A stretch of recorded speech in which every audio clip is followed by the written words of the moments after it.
Alrighty, yo. What's going on, everybody? It's your boy, Mr. DDG94 here, back with another reaction video. Today, we finna react to heel turns that were 100% justified. Without further ado, let's get right into it. Heel turns that were 100% justified. Damn, that's a tough one. That's a tough question to ask there, old pal. Heel turns that were justified. The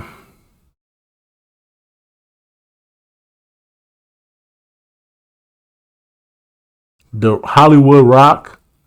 I would say Hollywood Rocks was justified because the fans booed him the last when he dropped the title to Brock Lesnar. And then when he came back as a heel, he had all rights to say, fuck the people. The people don't care. I'm gonna do what the fuck I want to do. I'm a big movie star now. Fuck y'all. I moved past that shit now. I liked when The Rock turned into Hollywood Rock. That was actually justified. The fans turned on him. They say a bad guy or a villain in pro wrestling has to have their own personal justification for why they turn to the dark side. The best heels are the ones who feel like their actions are valid, they have rational reasoning for going rogue, and the reasons why they're now a bad guy was maybe because they were once treated in a poor or incorrect manner that they felt was unfair. I want to look at a few examples of this in today's video, heels in wrestling who were totally justified for turning bad in the first place. And just as a quick heads up, I'm not necessarily listing the greatest heels of all time here, but rather I want to highlight some pro wrestling villains who had perfectly sound reasons for breaking bad. Rather than list off 10 or 15 examples here, I want to focus on a select few and talk in depth about what made these guys and girls turn heel. So this is going to go into a bit more detail than previous videos, with only 5 names getting brought up.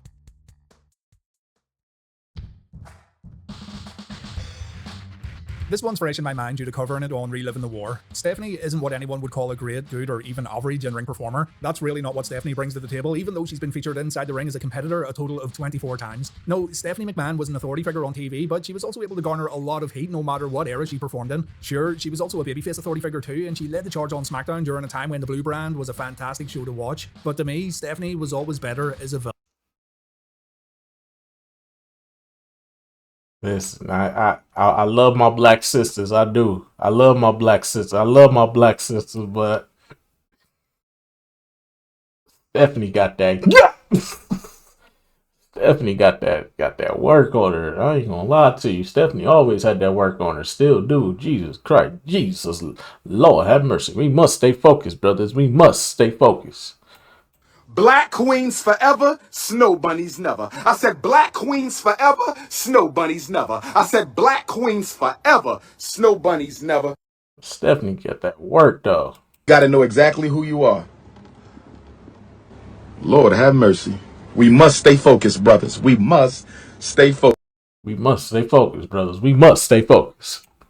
Villain. When we first saw Stephanie on WWF TV on a full-time basis, she was simply Mr. McMahon's sweet little daughter. Her protective dad wanted to make sure no harm ever came to her, and honestly, she was rather bland. The Ministry of Darkness wanted to abduct Stephanie in an effort to get at Vince. They brought her to a boiler room, they put her on the Undertaker's symbol. The Phenom even attempted to marry Stephanie in an unholy wedding, but thanks to guys like Ken Shamrock and Steve Austin, Stephanie was always rescued just in the nick of time. Turns out that Vince McMahon was behind these abductions all along. It was me, Austin! It was me all along!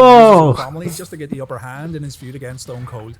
Well, bruh, Vince McMahon was sick with these storylines, bruh.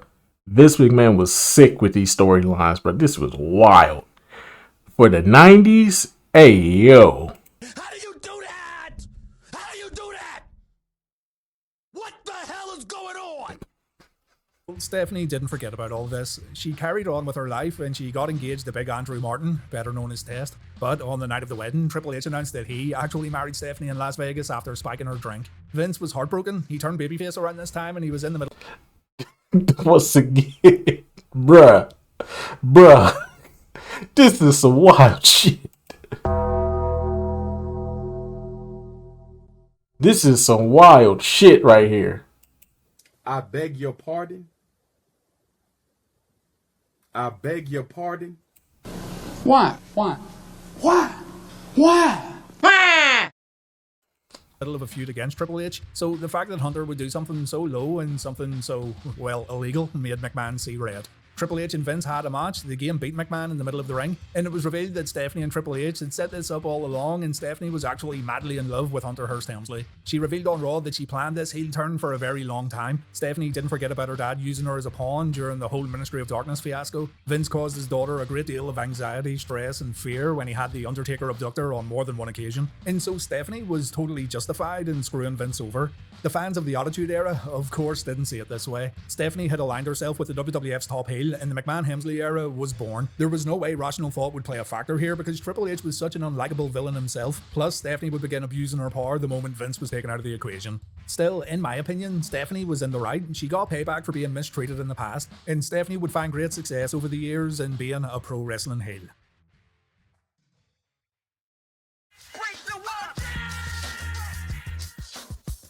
Chris Jericho had flipped from babyface to heel quite a few times, but he was more than justified for turning heel in 2008. Fans were excited when Chris came back after a long break. The Save Us promos went down a treat, and Jericho was kinda put under a microscope as he began having matches again. Though something just wasn't clicking. If you go back and watch these matches yourself, you'll see that Chris wasn't exactly fitting in all that well, but the moment he turned heel, he began one of the greatest runs of his career. Facts. Shawn Michaels played a huge part in this one, as did Dave Bautista. Bautista thought Shawn got a great deal of enjoyment from retiring Ric Flair at WrestleMania, and so at Backlash 2008, Batista wanted to face HBK in a one-on-one match. Shawn and Batista then went on to Chris Jericho's highlight reel, and Jericho asked some pretty difficult questions here. He wanted to know if Shawn really did enjoy retiring Flair, while also wondering if Batista wouldn't have done the same thing had he been in Shawn's boots at Mania 24. Both HBK and Batista were put on the spot by Jericho, but Chris was just doing his job as a host while trying to get a better understanding of what both men were thinking.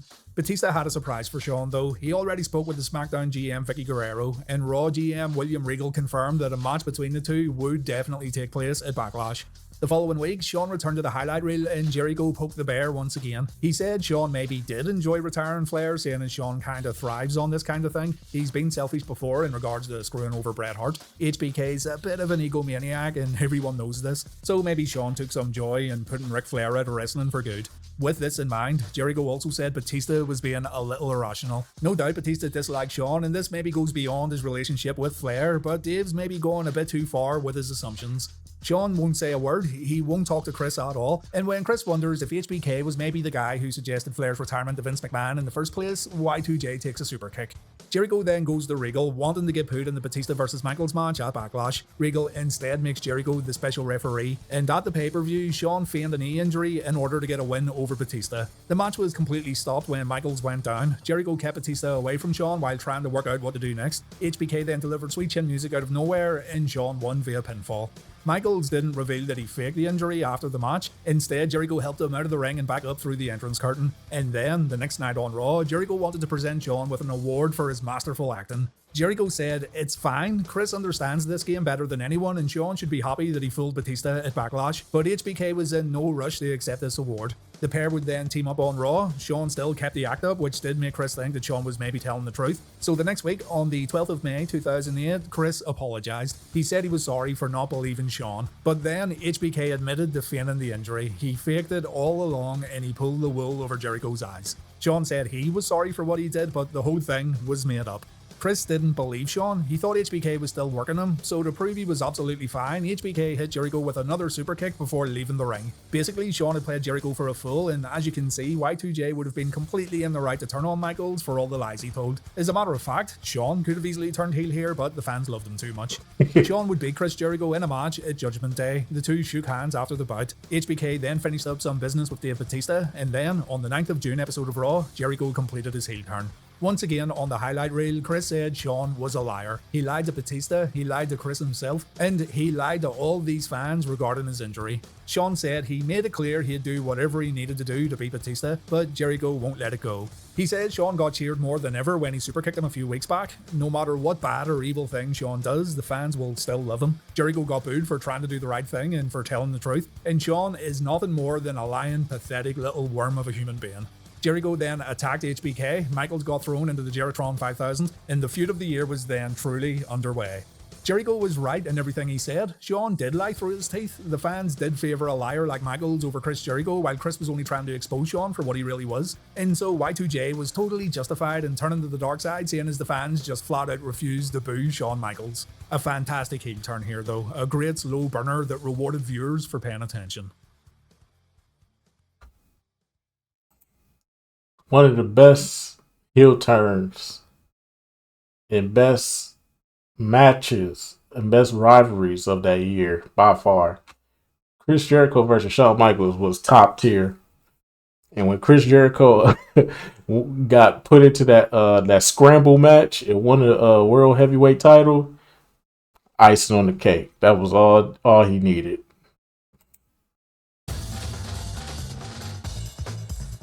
Chris Jericho may have turned heel thanks to the actions of one Shawn Michaels, but HBK also found himself in a predicament that led to a heel turn back in 1997, a predicament that really wasn't his fault. In the run-up to SummerSlam 97, a WWF Championship match was booked between challenger Bret Hart and champion The Undertaker, and this match had some heavy implications should Bret fail to win. The Hitman said he would never wrestle on American soil again if he couldn't beat The Undertaker at SummerSlam, and it should be noted that this actually wasn't out of the realm of possibility, even though it sounded ludicrous. You see, particularly in 1997, the WWF went to Canada quite frequently for Raw shows over the course of the year. The upcoming Survivor Series 97 show was also going to be held in Montreal, and it's not like the match provision couldn't have been changed as time went on, allowing Bret to once again wrestle in America after a face turn or after some other shenanigans played out on WWF TV. Bret could have also cut promos in America while not actually wrestling in the country for a little while. So what I'm saying is, this wasn't like a WCW match stipulation where the stipulation itself gave away the outcome. If Bret wasn't allowed to wrestle in America while still being employed by the WWF, then I feel there were some good stories and angles that could have happened post SummerSlam 97. Anyway, during this time, Bret was in the middle of his excellent Hart Foundation storyline where he'd frequently say he wasn't so much anti-American as he was pro-Canadian. And when Raw paid a visit to Halifax, Nova Scotia on the 21st of July 1997, Shawn Michaels announced that he was going to serve as the special referee for the Bret Hart vs Undertaker match. Seeing as this announcement was made in Canada, HBK made sure to ham it up in an attempt to get the crowd all fired up. You have to remember too that Bret was a hero practically everywhere else in the world but America, and this meant, generally speaking, Shawn was seen as the bad guy when the WWF took their shows across the border, but this is par for the course really. At his core, Shawn was still a babyface in America, and therefore he was mainly presented as a babyface on TV. HBK also announced that he had some rules he had to abide by at SummerSlam. If Shawn didn't call the match right down the middle, then he also wouldn't be allowed to wrestle on American soil ever again. Shawn had to be fair, and he wasn't allowed to favour The Undertaker in any way, shape or form, or his time in the ring would be severely cut down following the pay-per-view. These stipulations caused a lot of intrigue heading into SummerSlam, and I've always maintained that the WWF couldn't have written a better finish for Bret vs Taker. To this day, it's still my favourite match finish of all time.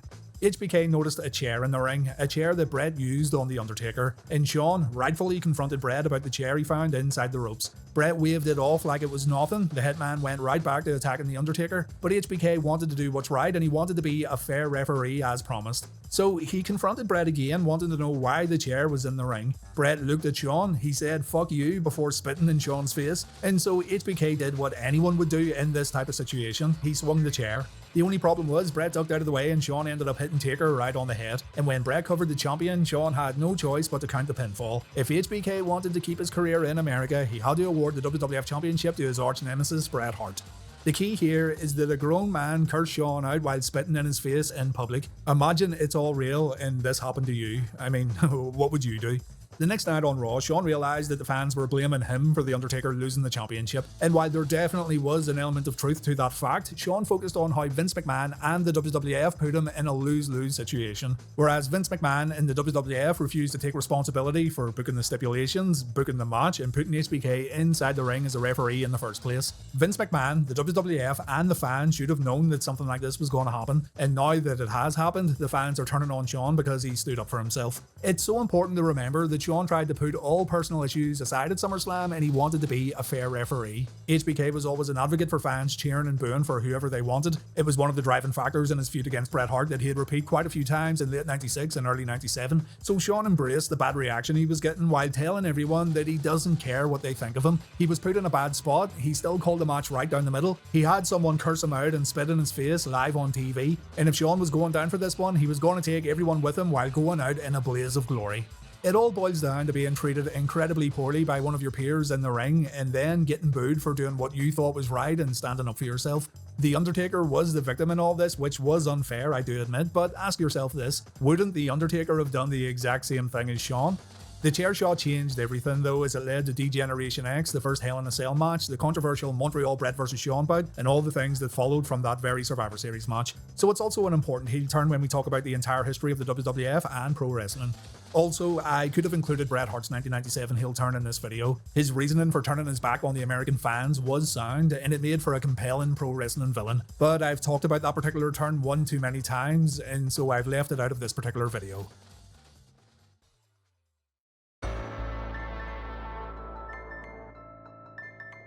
The Megapowers breaking up may have caused a lot of heartache for young WWF fans across the globe, but let me tell you something, brother. Randy Savage was totally in the right, and the evidence was right there for everyone He to was see. in the right. Hogan and Macho teaming up was more than a dream team. Two of the biggest pro wrestling babyfaces coming together to rid the WWF of all evildoers was the stuff dreams were made of, especially for younger fans. But throw a beautiful lady into the mix and a guy who might be just a little paranoid at times, and you've got a recipe for disaster. Now, for sure, Savage was a little paranoid when it came to Miss Elizabeth, and he had a tendency to be a bit overprotective. But Hulk Hogan gave Savage every right to be paranoid. As a matter of fact, a lesser man would have attacked Hogan much sooner. Hogan and Savage's relationship began all the way back on the October 3rd, 1987 edition of Saturday Night's Main Event. Miss Elizabeth ran to Hulk Hogan when Savage was in a bit of trouble, and the Hulkster helped Macho out. Throughout the months that followed, the two would have each other's backs, with Hulk even being there when Macho won the WWF Championship at Mania 4, but the two wouldn't have their televised debut match as a tag team until SummerSlam 88. Here, the boys took on the Megabucks, Ted DiBiase and Andre the Giant. And after the Megapowers won the match, Randy noticed Hogan getting a bit too close to Elizabeth, a bit too touchy-feely for Macho's liking. Still, it was played off subtly. The commentators made no mention of what was going on because, in their eyes, Hogan could do no wrong. The Hulkster really was just a friend, but maybe Macho wasn't seeing it that way. The next month at Survivor Series, the same thing happened again. And seeing as this was the second time it happened, Savage began getting really paranoid. Hulk Hogan was getting way too friendly with Miss Elizabeth, and it didn't help that Hogan had started asking Liz to be his valet for singles matches. The Hulkster put Liz in danger by doing this, and Savage, rightfully so, showed more concern for Elizabeth than what he did for Hulk Hogan. Hogan messed up, he couldn't keep Savage's valet safe, and as far as Randy saw it, that no good Hulk Hogan had lust in his eyes for Miss Elizabeth. This wasn't the only problem, however. The Hulkster accidentally eliminated Savage from the 1989 Royal Rumble. So you tell me, brother, what would you do in this type of situation? The way Randy saw things, it was impossible to put all these incidents down as nothing more than coincidental. And remember, the Macho Man was the WWF champion. What better way to get into the champion's head than to mess with his woman, cost him matches, and then act like the champ's the one who isn't thinking straight?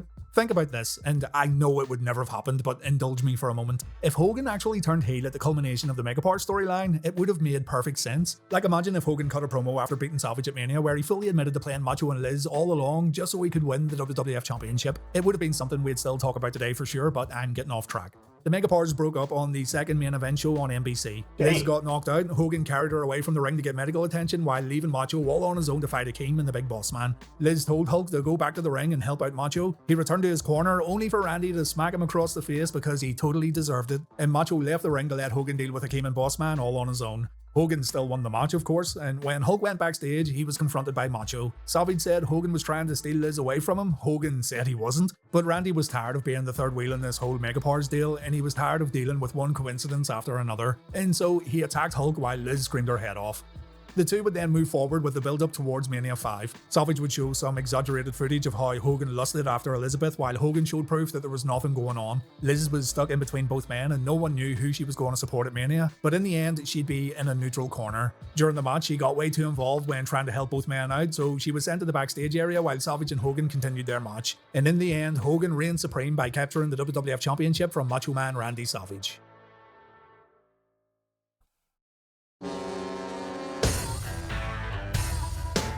Bit of an odd choice here, but we don't talk enough about Big Daddy Cool's turn in late 1995. It wasn't a full-blown heel turn either, but he definitely wasn't the white meat babyface anymore, and it was all because Diesel was tired of being told what to do by Vince McMahon and the folks at Titan Towers.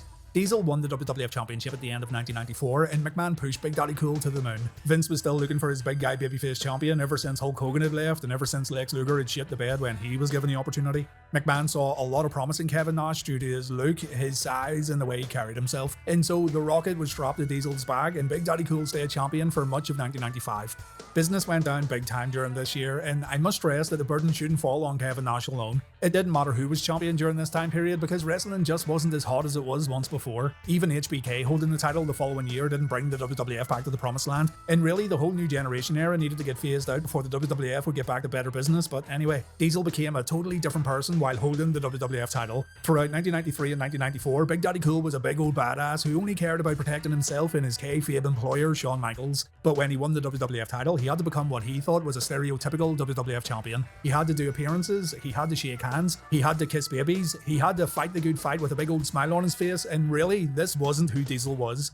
At Survivor Series 95, Diesel lost the WWF title to Bret Hart and the big man snapped. He dropped Bret with multiple jackknife powerbombs after the match, and the fans, commentators and officials in the ring wondered just what on earth had gotten into Big Daddy Cool. The next night on Raw, Nash explained everything. He said Vince McMahon and the WWF tried to turn him into something that just wasn't him. They tried to turn him into a politically correct corporate stooge while stripping away his personality. In order to be the face of the WWF during the new generation era, Diesel had to present himself in a way that didn't align with his own beliefs, and in turn, this made his time as WWF champion a living hell. So ask yourself, if your boss asked you to change who you are for the sake of better job prospects, would you be keen for a promotion? If your individuality was taken away while you're being told to act like those who came before you just to appease people around you, would you do it?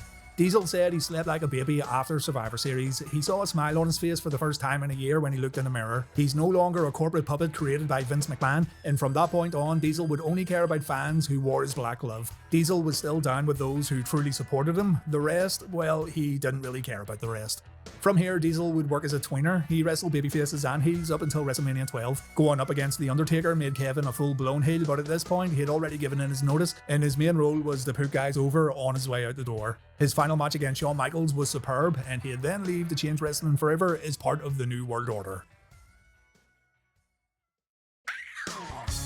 Well, that's 5 turns in pro wrestling where I feel the guys and girls were totally in the right for turning their backs on the fans. I know you'll have way more examples to share, and as always, I'd like you guys to share your thoughts in the comment section.